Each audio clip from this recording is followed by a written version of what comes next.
Hey everybody, welcome back to my workshop for another flea market find series. It is just turned February in 2023, and I have been so far behind on doing videos for the flea market finds that it's not even funny.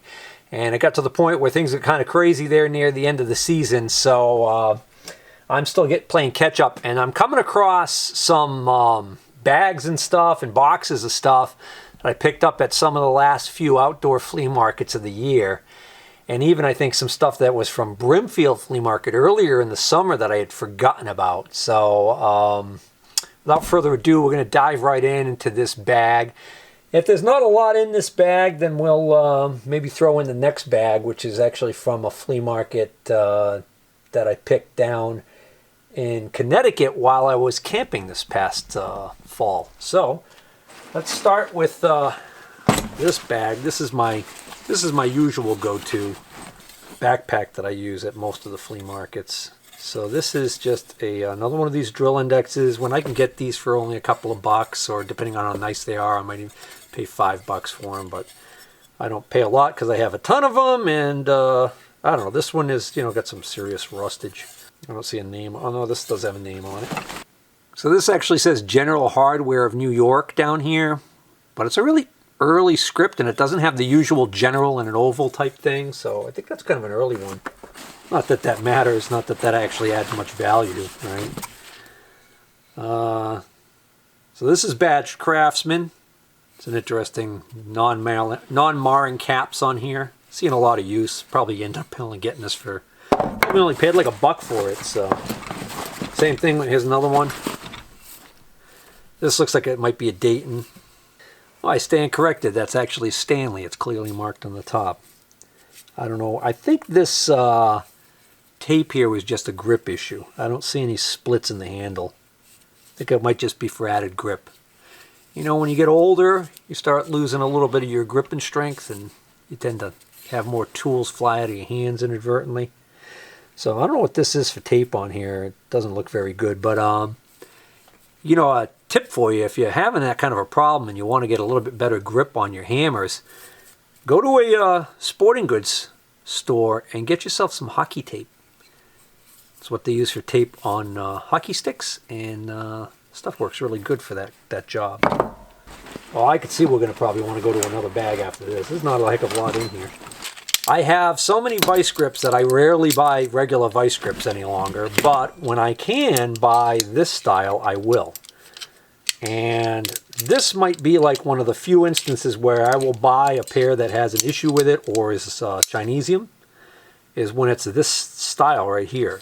So I probably paid like $1 for this because A, it's marked Taiwan, so it's a cheapo. B, it's missing the thumb screw, but I could put a bolt in there if I wanted to. Same cheapo Taiwanage. And then this style right here. Also, these are all marked Taiwan in the same exact way, so these probably all originally were together. In fact, that's got somebody's initials on it, and his initials are on there too, and his initials are on there too. So NB, I got your cheap Chinese tools here. A couple of little goodies in the bottom of the bag here. It's funny, sometimes stuff never makes it out of the bag from the last. Oh, look at that. The screw is there. I thought I actually bought them this way with the thing missing, but it turns out, no, that just unscrewed over time. Fell out of the bag. Oh, the suspense is killing me. Thank goodness for time lapse. Yeah, they work. This is nice. This little bar of metal, it doesn't look like much, is actually a 3/4 by 3/8 Taft Pierce precision ground parallel. Now you get yourself 2 of these and you really got something. Well, we got something in the outer pockets here. Let me check. Oh. Screwdrivers. Rarely will I buy screwdrivers because I have so many of them, but I bought these because A, they're Milwaukee, which I've never really seen much in the way of Milwaukee hand tools, but these actually seem like they're pretty darn decent. They've got kind of nice ergonomic grips. they've got a through shank design. In other words, this shank goes all the way up to this cap so that you can actually use these for what they're intended for, which is to be chisels. Well, sort of. If they designed it so that you can hit this with a hammer, then they probably actually did a half-decent job making them. That's my theory, and I'm sticking to it. Although, my absolute favorite screwdriver of this type, without doubt, are my Weehas. A lot of you have heard of Weeha for these screwdrivers. But what many of you may not have realized is that Weeha also made a darn nice, well, I guess call it mechanics screwdriver. So this is my pride and joy of screwdrivers right here. You don't see them anywhere near as often. You can buy them, they're kind of pricey, but you can see the design. They got this this end cap right here. This is a solid through shank design. They've got a really kind of interesting ergonomic shape to them. They got some kind of a texture on them that seems to be pretty resistant to chemicals or oil. They have a shank, a hex part on the shank here, so you can put a wrench on it for extra power, which you could do that on the Milwaukee. So you can see why I was drawn to these. It made me think of my dear Weeha. This is a blade, and this blade belongs to some sort of a bevel protractor. Probably a Brown and Sharp, I bet. Oftentimes the blades are not marked, but I bet you that's what this is. So I realized I might have, lots of times you'll get that protractor and it'll be in a case and it'll just have a 6-inch blade, and then this would be like the auxiliary larger blade. So now I'll probably be able to add that if I have one of those or if I come across one. And I probably paid only like $1 or $2 for that. Little wire cup. Still good enough. Oh, this is a sanding block I got for, I don't even know if I paid the $1 that's on there, but so you wrap sandpaper around this and sanding block. And this is some kind of a deal here for like stripping off paint or something. I've seen these before, but I've never used one, so it'll be interesting to see what this does. Oh, that's interesting. So that's a screw for a parallel clamp. A couple of centers. They have no taper to them. They're straight. So I'm not sure what they were made for, but find a use for them. And this kind of cute little gauge. This little square or bevel gauge. Well, that hasn't moved in a long time. I do not see a maker's name anywhere on this. I was hoping maybe it was hiding under the rust, but I don't think it is. Oh well. Oh, somebody may have seen me pull this out and then not get back to it. It's a Starrett 186 drill index. So this is not my usual go-to backpack. This is a backpack I bought at that flea market and then ended up just putting the stuff in it to bring it home. The reason why I grabbed this backpack was because it actually seemed like it was kind of decent quality. It has this leather tag on it that says the Duluth Trading Company Master Series. Born on the job site. So I guess this is a series of backpacks that they came out with geared towards the tradesman. So it's got actually these little pockets on the inside for your screwdrivers and all that. So it's a tool bag that doubles as a backpack. So you can wear it as a backpack. It's got the straps on it like a backpack. Or you got a handle on the top and you can just tote it around that way. But anywho, let's see what else we got here. All right, this is interesting. This is a little booklet I picked up. This is the Corps of Engineers of the United States Army, forwarded by Major General E. Baybold, Chief of Engineers. And this is a little booklet. This is the Corps of Engineers. We're going to copyright on this puppy. 1943. So that makes this guy World War II era. So I thought that was kind of cool. So I'm not going to bore you with a whole bunch of stuff. There's a guy. What's he got there? TNT? This engineer plants TNT. Note mine by shovel. Soldier boy. Just real quick though, the chapters. The Corps of Engineers, helping the Army to move, blocking the enemy. Engineer squads, squads at work, companies and battalions. Types of engineer troop units, vehicles, war tools, combat equipment, weapons, assault on fortifications, school for assault tactics, assaulting obstacles, flamethrowers, TNT charges, forcing river crossings, assault boats, pontooneering, laying anti-tank mines, obstacles by demolition, other obstacles, clearing minefields, disarming mines, clearing other obstacles, engineer construction, construction of airfields, emergency airfields, construction of roads, the Alaska Military Highway, building Alcan, maps for war, water supply, and the history of the engineers. So I have no idea what the value of this little book is, and I don't care. I just thought it was cool, and I know it's going to give me hours of interesting reading. Construction of roads. All right. I give that to my local highway department.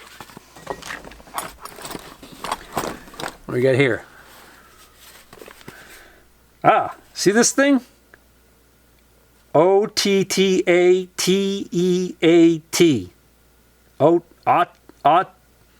Ottadiat. I have no idea. Anybody know how to say that? Ottadiat? Never heard of this company before. Came across this box and went, oh, certainly. A nice little Chinesium set here. So I believe it's Chinesium. Got to be Chinesium. Ottadiat tools. Aluminum alloy handle. So this is a nice little set of Torx. It's got the security Torx. The security Torx is the ones with the little holes in them.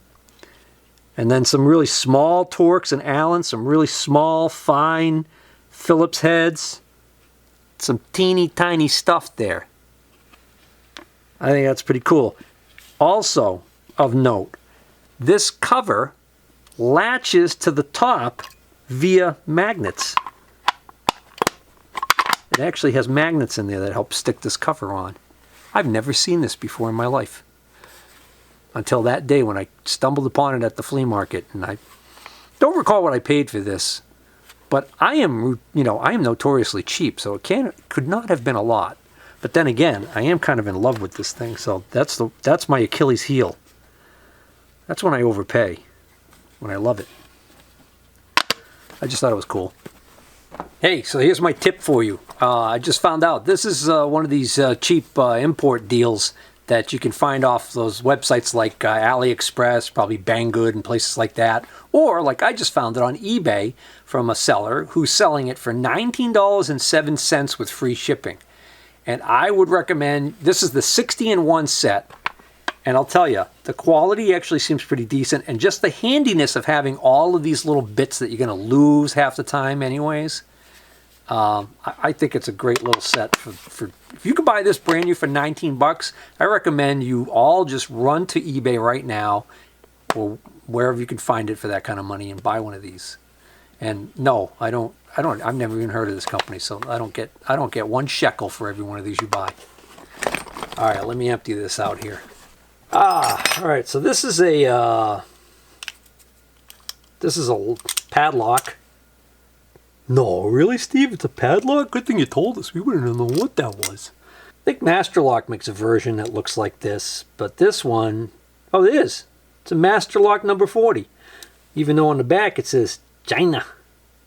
Stainless steel. And yet, got a little bit of rust right over there. Well, I wonder how that could be. How could stainless steel rust? Oh, I know. It's cheap stainless steel. Yeah, that's right. All right, anyways. You guys ever watch that channel, The Lock-Picking Lawyer? Bet you he'd have this open in like 1 minute. Luckily, a lot of the criminals in my neck of the woods are too dumb. Craftsman wrenches.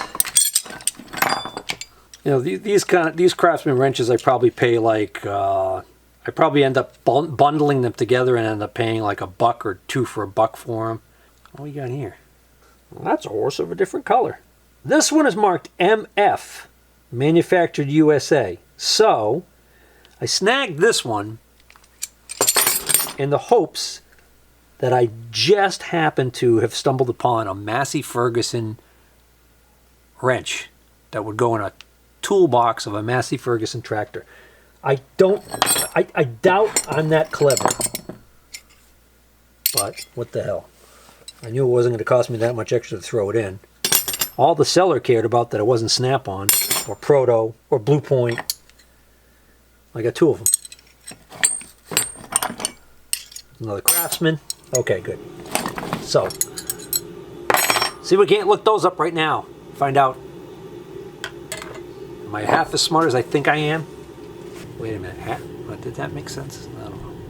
All right, I have the suspicion I'm never going to get to the bottom of this. So these are clearly marked MF, and then the smaller one is marked 1566 with the size, and then 1568 with the size. They both say made in the USA, so they're not imports. They're not like, Harbor Freight stuff or whatever. I did find that there is a tool set, combination wrench set, with an MF prefix that was sold by Blackhawk Tools, division of Proto, I think.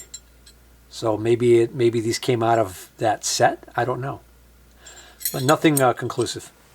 Just a wire brush with a handy handle on it.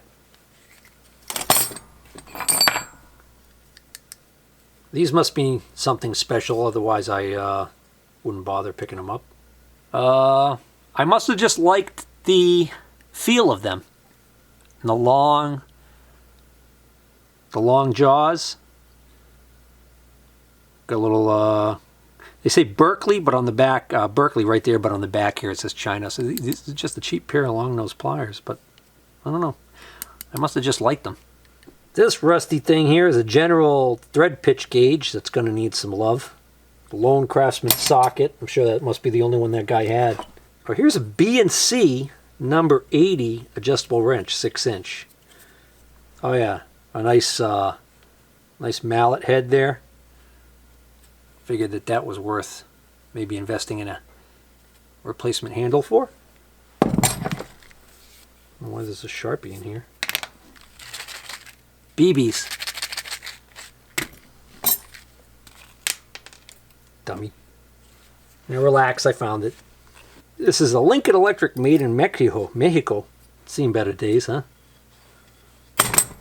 Oh, a little Jacobs chuck on a straight shank. This is a number 7 Jacobs. The jaws are like brand new on it, though. I don't know if you can... Come on, focus. Show the world how beautiful these jaws are. There we go.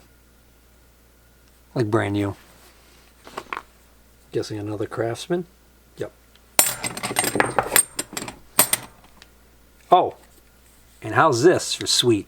That, my friends, is a genuine Leatherman. Portland, Oregon, USA. I can't tell you how many times I come across these on tables at flea markets and whatnot. Pick them up only to discover that they are Chinesium knockoffs. It's so nice to come across a occasional general one. Did I say general? Genuine one. But wait, we're not done yet. The side pocket, I had this case with these glasses in them. So I think what these are is I think they're knockoffs of a more expensive eyeglass company, sunglasses. These say Coach on them. And they're kind of snazzy looking.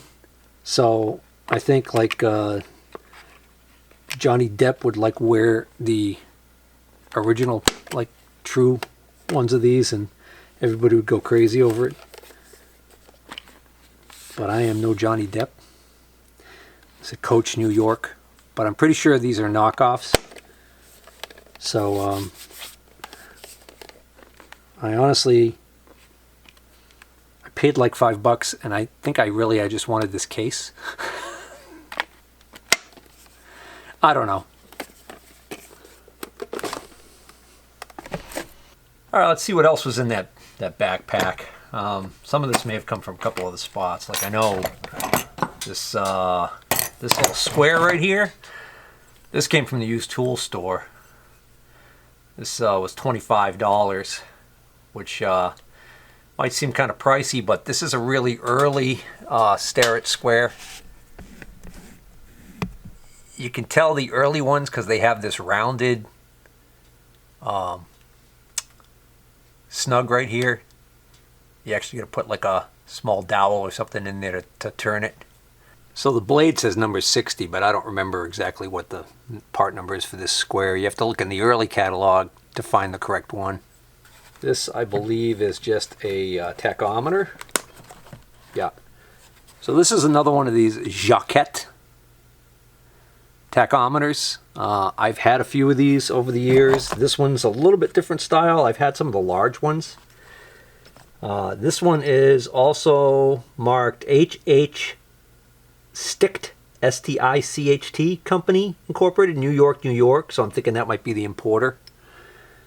Kind of a neat looking little tachometer.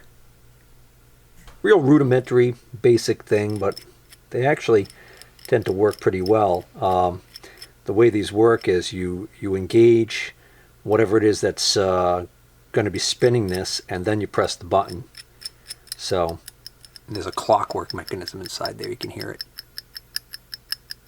And then it has these little extra attachments, like here's a wheel you can put on there. So if you want to put this up against a rotating shaft, different little attachments there. Old as dirt, probably still works perfectly fine. We got what looks like a really early Starrett case. Oh yeah, there we go. Another last word. Good old 7-Eleven. Contact point with a carbide ball. Oh, that looks like that's what's on this. Oh, that's a nice little bonus. I didn't realize that was in there. This looks like it had gotten moisture had gotten to it at some point. So yeah, I think I paid only like $5 for this because of the fact that it's sticky. So it's going to need a little bit of love. I don't know whether or not I'll bother doing anything with it or just sell it as is. This is a Starrett center head. This was the label on here. It says Vintage Cast Iron Center Finder. And that's probably because he didn't know who made it, but I recognize the... well, actually, is that a Starrett? Maybe it is, maybe it isn't. These are nice. This is a pair of Starrett 161E clamps. Where are they? Yeah, that's a pair, 161E clamps. That's a good find. The large ones like that bring decent money. This is a pair of 161Cs. This is unusual. This is a, it's called the Original Loggers Tape by the Spencer Products Company of Seattle, Washington. Of course, they know a little bit something about logging up there in the Northwest, right? So, kind of a neat little picture on there of a logging professional doing his job. And this has got a little hook on it so he could have it hooked on his harness or his belt or whatever. So he would have it handy and not lose it out there in the woods. And this is a special tape that is designed to be basically wrapped around the log. So kind of rough and dirty, but I just thought it was kind of neat. That's why I wanted it. It's even got a little makeshift nail deal here in the end to pound into the log in case you get a really big log, right? Here's a 161B. Here's another 161C. And then this is a guy, he had a bunch of these small little Starretts, a whole bunch of them, and so I just cut a deal on the whole lot. So these are all 161As, I think, in this bag right here. Yeah. So there's a bunch of 161As in this bag. And then this bag right here, is a bunch of 161 double A's, I believe. Yeah, these are 161 double A's. Should get these dried out.